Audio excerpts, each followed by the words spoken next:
here with some great tips for either the great outdoors or your very own backyard. Hi, Diane. Hi, Diane. Happy holiday. Let's talk about tents first, because you gotta have a good tent. You do have to have a good tent, because if you get wet, it's miserable. What do you look for? Well, that's the first thing you want to consider is how much is it going to rain, and or if it's going to rain in your area, you'll know. So I look at, will it withstand the weather? The next thing to think about is the size. Is it big enough to hold you? You need about 12 square feet per person. This one's a new innovation. It's not a double-line tent, so it's lighter. So if you're doing backpacking, this would be a nice one. That's a beauty. It's a filament fiber causing the water to go off the outside and run off rather than condense and drop into the tent. So this is really a nice one. And also that you have good, strong posts. Also a good door that you get in and out, and you're all set. And that must be lightweight to carry around. This is really lightweight. Very, this is I under can tell. 5. Yeah. What about household stuff that you actually take camping with you? Well, I've got a neat thing. This is a hosiery bag that you can buy to go on a traveling trip, and it has all of these pockets for all the nylons to go in. Do you recognize this one? Yes, I do. I mean, we've seen these all. That's right.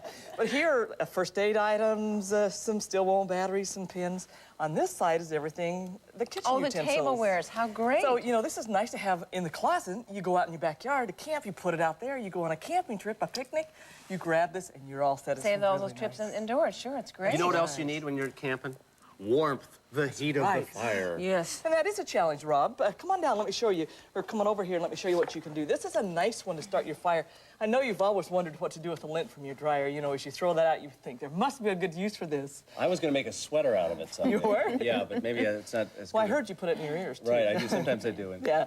You take the lint from your dryer and put it in the pockets of a cardboard egg carton, and then you melt wax. And whenever you melt wax, you want to do it in a double boiler so it doesn't break into a flame. You then pour it over here. I put a newspaper on the bottom, pour it over the lint from the... And then when you get ready to start your fire, you break off one of these, put it underneath the fire, and you have a really nice flame for about 15 minutes. It's like a candle, isn't it? Oh, for It heaven's is, sake. and it They makes last it about easy. 15 minutes? Yeah, and it will get the fire started while you're doing that. Another one that works really good is to take... You need to waterproof your matches. Right. So if you'll put them in a cardboard, see, I put every other one of the holes in the cardboard. You then fold this and put it down before you put the wax in there. You dip this in. I dipped a couple of times, and these are all covered with wax. Oh, dip the matches in the wax. Yeah, so they don't get wet, and you're for sure. Can you strike them still? You still can strike them. When you strike them across the rock, it rubs the wax off and strikes the match. They call those little things flutes. I used to know. I used to be a cardboard box salesman years ago before my television career started. The cardboard is Yeah, those are little flutes in there. Okay. Here, you hang on See, you to learn that something. one, Give me too. my flutes. Save your flutes. You know, in the backyard, if you want a fire, this is a nice way to do is take the wagon. I filled this completely full with either sand, gravel, or dirt. You can see I have dirt here. Then cover that with aluminum foil so it's completely covered. Put your chocolate briquettes or your fire right down the center, and you're all set with a nice barbecue. No, we're not all set because I forgot my matches. Your matches? Yeah. Well, you know, here's the one that's foolproof, and you'll love it. I can't believe this actually works. I You cannot take 2 believe it. batteries, line them up together. Now, we did this in Denver last summer, last August. You'll be just as surprised this time. I love it. You put 2 batteries together like they go into a flashlight, place a fine grade or double-aught or finer steel wool. It has to be really fine. Brush that across the top. Oh, careful, careful. Oh, my word. Ooh, Diane, don't do that. We're lit. Let The Rob do fire is that. going. And you Look have a at flaming that. red wagon. That's okay? right. Or you said earlier, even like a flower pot. You can do the flower pot that because works I don't really have well, a wagon too. around the house. We have this. You just did the same thing. You wrapped the aluminum right there. You know, and there's something neat. I wanted to show you this because you can sit around this like a campfire. You take an apple and you begin roasting that, and as it gets hot, the skin will begin to loosen. The next thing you do, you peel off the outside of the skin like I have done here, and then roll that in sugar and cinnamon. And you can just roll that. Look how nice It's like a baked apple. Isn't that nice?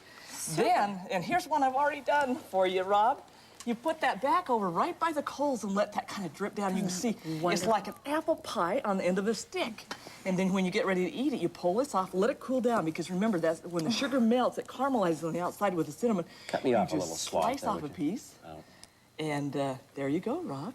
A vast meeting. It smells like an apple keep doing pie. this. How do you put the Yum. fire out there, Diane?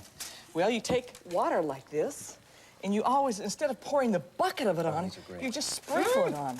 So you sprinkle the water over and just keep doing this until the fire is when gone. I pour the water on, it goes up like a smoke signal. That's right, and or something. that is dangerous. So. Diane, thank you very much. Keep pouring. All right.